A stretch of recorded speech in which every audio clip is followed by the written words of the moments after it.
This is Lee Clegg. I apologize for the technical difficulties, but I'm absolutely delighted that the technical difficulties occurred on my end and not on Gilles' end in Cameroon. Omoike, at this stage, what are the different types of investment vehicles and the requirements to set them up? And related to that, are there any special areas or industries with incentives geared to attract or win foreign direct investment? And again, related to that, if so, are there related regulations to be aware of? Thank you. Welcome, Lee. Yes, there are different business vehicles that are used throughout the various countries in Africa. I'm sure these are very common terminologies. The sole proprietorship, where you can call it a one-man-owned business. You have the partnership structure. These first two are not very popular in the countries in Africa, but they exist. Then the most popular are the ones below. The company structure, these are companies limited by shares, and the branch or the permanent establishment structure.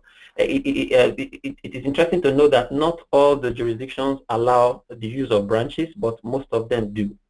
Moving on to, maybe if I can jump in, just for a second, just to mention that within Francophone Africa, what we call the OHADA, which stands for the Organization for the Harmonization of Business Law in Francophone Africa, it is possible to operate under a branch form, but only for 2 years. After 2 years, in fact, the branch is supposed to be converted into a company unless you get an approval to renew it for a maximum of 2 years. So in fact, it's 2 plus 2, maximum 4 years in all the OHADA country. I think as of today, you have something like 17 or 14, countries in Francophone Africa which have joined the OHADA treaty.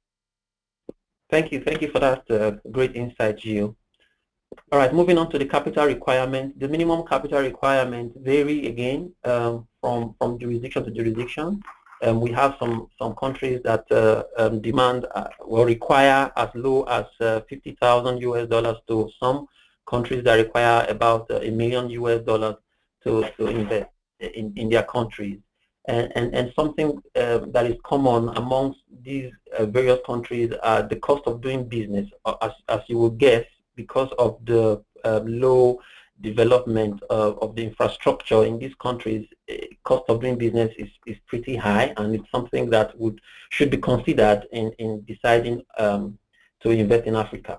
Capital registration, now bringing in your money into Africa, a lot of times you will need to register that investment by way of bringing your investment through a local bank, and at that point you get a certificate issued to you to say that you brought in an amount of money or assets into the country for investment. This requirement spans through most of the countries in Africa.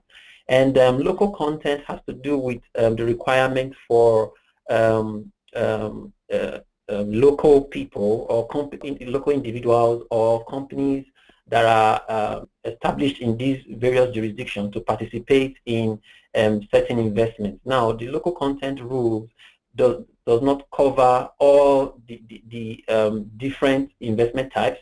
A lot of times they are restricted to the oil and gas sector, probably the mining sector as well. So that is something you need to keep in mind when considering investing in Africa. And finally, foreign exchange rules. Again, we have another slide where we'll talk about it in details, but generally in Africa, most of the jurisdictions, they have strict foreign exchange control. For example, for you to be able to take out money from Africa, you need to be able to demonstrate that you've registered your capital. So the capital registration requirement is very important. And following next would be to show that you've paid the correct amount of taxes. Then other I think we'll expatiate on these when we get to the slide that deals with this specifically. Then we have other special economic zones. We talked about attracting foreign direct investment. So there are special economic zones in Africa. Again, it varies from country to country, but generally these are designed to attract foreign direct investment.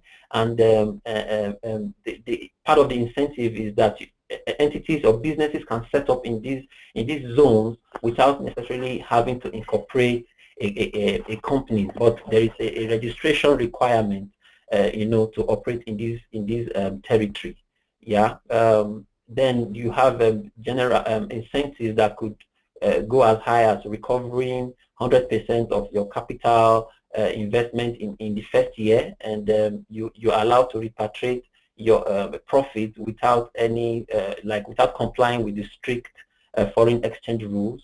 Now, all of these, you have a tax exemption for a specific period of time. Could be 10 years, it could be, or more.